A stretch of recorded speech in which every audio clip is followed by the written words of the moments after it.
फिर है ख। कवि ने ऐसा क्यों कहा है कि जोहरी अपने घर का खजाना लुटा गया है। कि कवि ने ऐसा क्यों कहा है कि जोहरी के अपने घर का खजाना लुटा गया है। तो उत्तर देखिए। उत्तर, फूलों, पत्तियों और रास्तों पर बिखरी चमकती ओस की बूंदों को देखकर कवि को महसूस हुआ कि जैसे किसी जोहरी ने अपने घर का खजाना लुटा दिया है। कि फूल, पत्ती और रास्तों पर की बिखरी ओस को देखकर कि कवि को ऐसा कि महसूस हुआ कि जोहरी ने अपने घर का खजाना लुटा दिया है।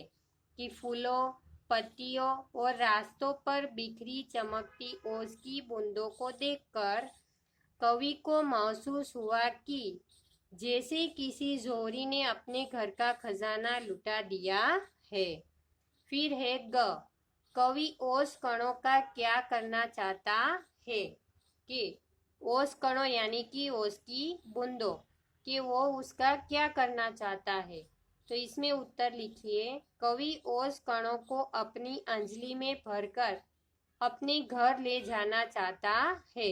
उसकी सुंदरता को देखते हुए उस पर कोई कविता लिखना चाहता है।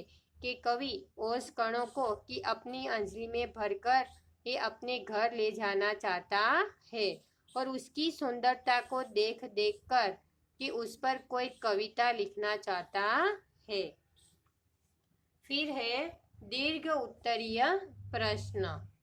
तो इसमें पहला है दीर्घ उत्तरीय प्रश्न। दीर्घ यानी बड़े। तो इसमें है क। कविता में रत्न किसे और क्यों कहा गया है। किसे कहा गया है रत्न। ओस को। और क्यों कहा गया है। क्योंकि वो अनमोल पत्थर की तरह भांति होते हैं कि जिन्हें जोहरी है कि अपने खजानों में वो रखता है।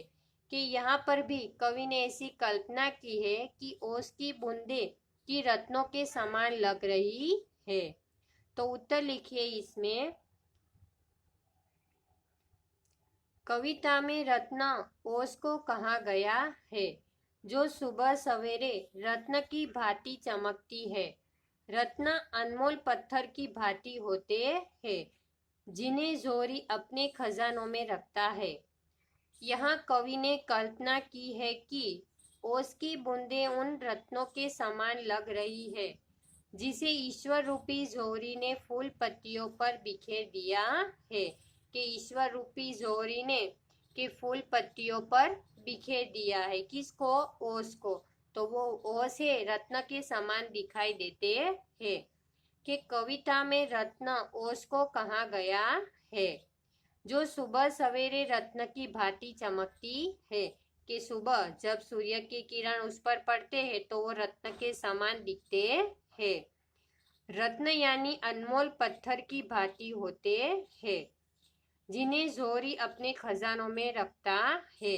कि रत्न है वो जोहरी होते हैं वो अपने खजानों में वो रखता है। कि यहाँ के कवि ने ऐसी कल्पना की है कि ओस की बूंदें उन रत्नों के समान लग रही है। कि कवि ने यहाँ पे कल्पना की है कि जो ओस की बूंदें हैं वो रत्नों के समान लग रही है कि जिसे ईश्वर रूपी जोहरी ने फूल पत्तियों पर बिखेर दिया है। फिर है ख।